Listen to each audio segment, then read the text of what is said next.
It was very tough for me. I didn't sleep. I replayed that play so many times.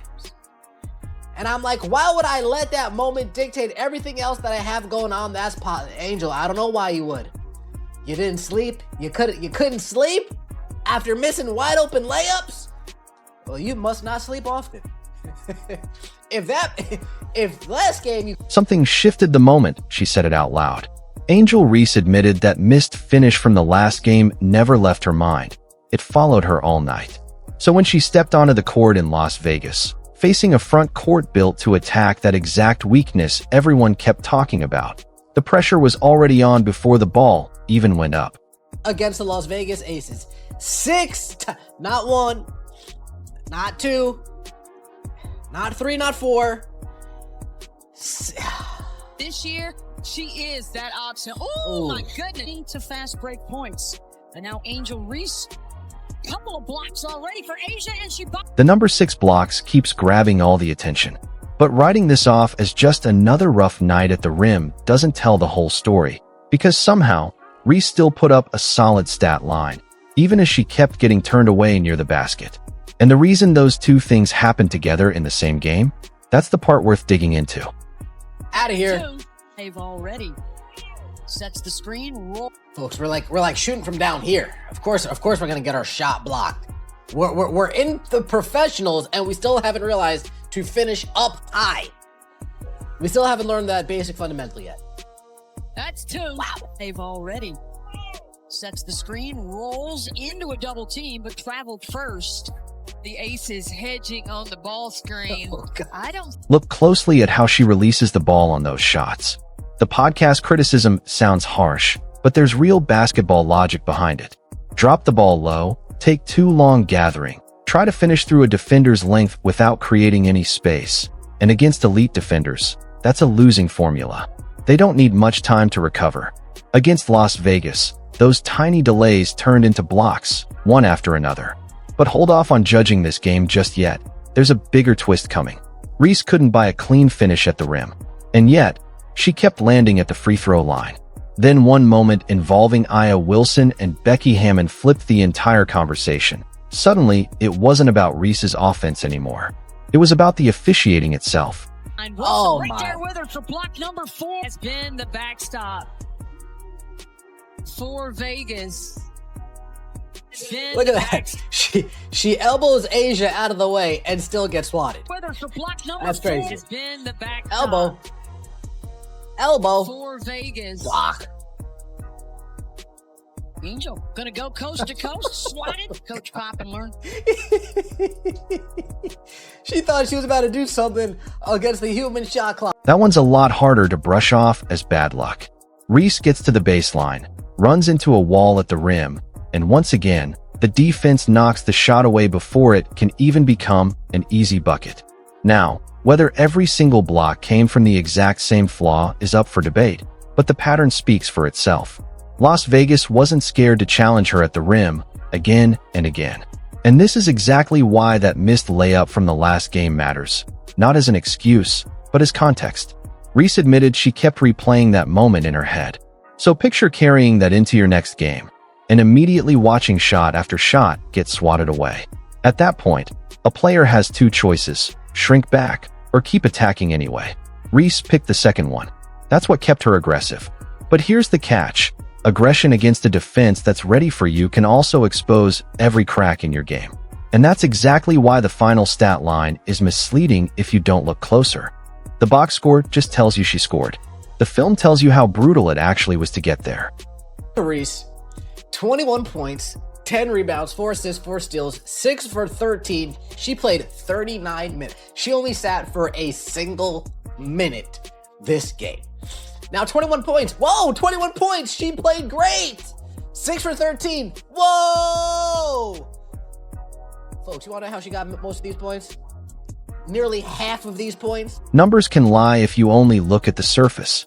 And this one is the perfect example. 21 points, 10 rebounds, 4 assists, 4 steals, 6 for 13 from the field, 39 minutes on the floor. Hand someone just those numbers with no context, and they'd swear Reese had a monster night. 20 and 10 with 4 steals isn't a stat line anyone calls a disaster. And that's exactly why this game blew up online the way it did. One crowd points at the production. The other points at 6 rejected shots and messy finishes at the rim. Both sides are holding real evidence, but neither one, on its own, tells you what actually happened out there. So here's the real question. Where did those 21 points actually come from? 6 made shots gets her 12 points, tops, if every single one was a 2. That means a big chunk of her scoring came from somewhere else entirely. And that somewhere else is the free throw line, which is exactly where the criticism stopped being about her finishing and turned into an attack on the officiating itself.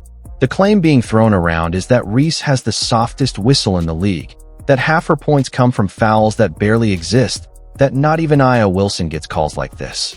That's one commentator's opinion, not a league ruling, and slow-motion replays can make contact look completely different depending on the camera angle. But you can see why it caught fire. She drives, bodies collide, the whistle blows, and suddenly a tough interior attempt turns into free points at the line instead. Here's the thing people skip over, though: drawing fouls is a skill. If a player consistently forces defenders into bad positions, gets their hands reaching, gets them off balance, gets their arms tangled in the shooting motion, those free throws count exactly the same as a clean jumper. You don't discount them just because they're less flashy on a highlight reel. The real controversy isn't whether a few freeze-framed clips look suspicious. It's whether the standard shifts depending on which end of the floor you're watching. That's not something you prove by pausing a handful of plays. But it becomes a legitimate basketball conversation the moment an opposing bench gets angry enough that their own head coach loses it completely. And that next sequence is why this story got so much bigger than another block layup joke. Watch it again. She gets contact on a drive, draws another whistle. Then, moments later, at the other end, Aya Wilson attacks the rim through contact of her own, and nothing. No call. Some people watching see a defender arriving late. Others see Reese initiating the contact herself. A third group sees a 50-50 play that could go either way. Nobody watching from home gets to read the referee's mind. What we do know is that Reese kept attacking through contact, kept getting to the line, and across the floor, Las Vegas started to believe the whistle wasn't being applied the same way for both teams. That complicates the easy criticism, too. Sure, you can say she needs more lift, quicker footwork, a faster release, better counters near the basket. Those are fair basketball critiques. But if she's still generating free throws even while getting her shot blocked, then the offense isn't a total failure. Ugly possessions can still produce efficient results. The real question is whether those results were earned under the same rules given to everyone else on the floor. And Las Vegas was about to make it very clear how they felt about that. The broadcast is mid-play, breaking down contact on a Reese drive. No whistle comes, and immediately the Las Vegas bench erupts. This is the turning point, because now it's not just Reese versus internet criticism anymore. Now Aya Wilson's treatment at the other end gets pulled straight into the argument. And Wilson matters here specifically because she's exactly the kind of interior force who absorbs contact on almost every possession. She fights through bodies, plays in traffic, forces referees into tough calls all game long. So when a bench that's already frustrated watching Reese walk to the line sees their own star attack the rim and get nothing, that frustration boils over fast. Does one missed call prove Reese gets preferential treatment? Not by itself. Basketball doesn't work that cleanly. Referees miss calls. Different players draw different types of contact. Two plays that look identical in real time might not actually be the same thing at all. But if you're trying to understand why Becky Hammon reacted the way she did, that context matters. She wasn't reacting to a highlight reel stitched together after the final buzzer. She was reacting live, in the moment, to what she believed was happening to her own team right in front of her. And you can see it build. Hammon getting more and more heated, storming toward the official, refusing to let it go even as the ref tries to walk away. First technical. She keeps arguing. Second technical. Ejected. Whatever you believe about the actual calls, a head coach getting tossed from the game tells you everything about how strongly that bench felt in that moment. This is also where the real story splits away from the memes. The viral version is simple. Reese gets blocked 6 times and somehow still drops 21. The deeper version is way more interesting. Las Vegas was winning individual battles at the rim all night, while simultaneously boiling over about the officiating. And both things can be true at once. Reese can have real, fixable weaknesses in her finishing and still be a nightmare to officiate because of how relentlessly she attacks the paint. Wilson can play great defense on some possessions and still deserve a whistle on another. Hammond can genuinely believe the standard was inconsistent without that automatically meaning every single call against her team was wrong. That complexity is exactly why boiling this whole game down to one stat is misleading. 6 blocks sounds brutal. 21 and 10 sounds excellent. Put them side by side, and what you actually get is a performance that was productive, chaotic, and almost entirely dependent on how you read the contact. And then came the line that lit the whole debate on fire. Hammond, mid-rant, practically in disbelief. You're calling every single one of those for Reese, and Wilson doesn't get that same whistle. That's the moment protected species got attached to Reese's name. That's commentary, not proof of some league-wide directive. There's nothing here that actually establishes a policy like that. But strip the loaded label away, and there's still a real basketball question worth chasing. Why does Reese keep producing respectable scoring nights, even when the film is full of possessions that look technically shaky? Part of the answer is simple: volume. 39 minutes on the floor gives you a lot of chances. Part of it is persistence. She kept attacking even after getting blocked again and again. Part of it is rebounding, physicality, and yes, drawing fouls. None of that is a loophole. That's just basketball. Where the criticism actually lands is somewhere else entirely. Not in claiming her whole stat line is fake, but in pointing out that the final total can hide just how much harder she's making these finishes than they need to be. If a defender can consistently meet the ball at a low release point without even needing to jump, that's something every scouting department in the league is going to notice. You don't have to dislike her to see that. But you also don't get to pretend 21 and 10 vanished because 6 shots got sent back. And that's the real divide here. Are you judging the result? Or are you judging whether this process actually holds up against elite interior defense? The internet reaction did what internet reactions always do.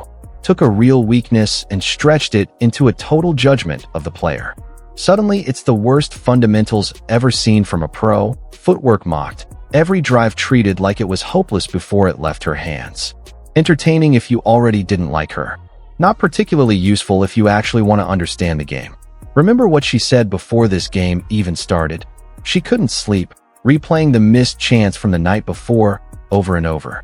So the real question isn't whether strangers online can squeeze out one more layup joke. It's whether she adjusted anything once she got hit with another frustrating finishing night immediately, right in front of everyone. And the answer is mixed. She didn't shrink. She stayed on the floor almost the entire game, stayed involved in everything. 10 boards, for assists, for steals, proof she contributed well beyond just scoring. She kept attacking despite getting blocked over and over. But staying willing to go back into the same fight is different from actually solving it. Persistence is valuable. Adjustment is what turns that persistence into real growth. That's the next step for her. If defenses believe they can sit low and meet the ball early every single time, every team now has film to study, and the answer can't just be attack harder. Sometimes the answer is attack differently. And that's really why the whole free throw argument might be pulling attention away from the bigger basketball issue. Look at the line one more time without any emotion attached. 21 points, 10 rebounds, for assists, for steals, 6 for 13 shooting, 39 minutes played, sitting out for barely a moment the entire game. That's not the line of someone who struggled. That's the line of someone whose strengths and weaknesses were both on full display in the exact same game. That's the real payoff hiding behind the box score. The whistle controversy didn't create the 6 blocks. Those are real, hard evidence that Las Vegas repeatedly got to her at the rim. But the 6 blocks didn't erase everything else she did either. The honest conclusion sits right in the middle. The officiating argument matters because those free throws turned her aggression into points, and Hammond's ejection made the frustration impossible to brush aside. But even if you erased every disputed call from this game entirely, the same technical question would still be sitting there on film. How does she stop defenders from camping out on that low release? That question matters a lot more than whether one referee got one call right on one night, because officiating shifts crew to crew, game to game. In the postseason, whistles tighten up. Matchups repeat. Opponents study tendencies. A move that works purely off volume in one regular season game can get shut down fast once the same defender sees it 3 or 4 times in a row. The good news for her is that fixing this doesn't mean becoming a different player. Her rebounding, her physicality, her willingness to keep attacking, that's already pressure defenses have to deal with. Adding just one reliable counter move could completely change how teams guard those same drives. Picture the difference if a defender can no longer assume the shot is going straight back up from the exact same spot. A real pump fake draws fouls for a completely different reason. A quicker hook shot changes the angle of the contest. A spin move uses the rim as cover. A calm kick out to the corner punishes a double team before it even forms. Suddenly, the shot blocker has to hesitate, and that half second of hesitation is where elite interior scoring actually lives. So next time you hear 6 blocks, don't just hear embarrassment. Hear scouting information, because that's exactly what it is. Now it's your turn. When you look back at this game, what actually matters more to you? The 21 points, 10 boards, and all-around production? Or the 6 block shots and the finishing habits that Las Vegas clearly exposed? And on the officiating side, did you see legitimate foul drawing from a relentless, aggressive player? Or did Becky Hammon have every right to be furious about how contact was being called that night? Drop your pick in the comments, and tell me exactly which possession made up your mind. If you want more breakdowns like this, ones that actually separate the box score, the film, and the noise instead of treating them as the same thing, hit like, subscribe, and stick around, because the next one might change how you see the whole story.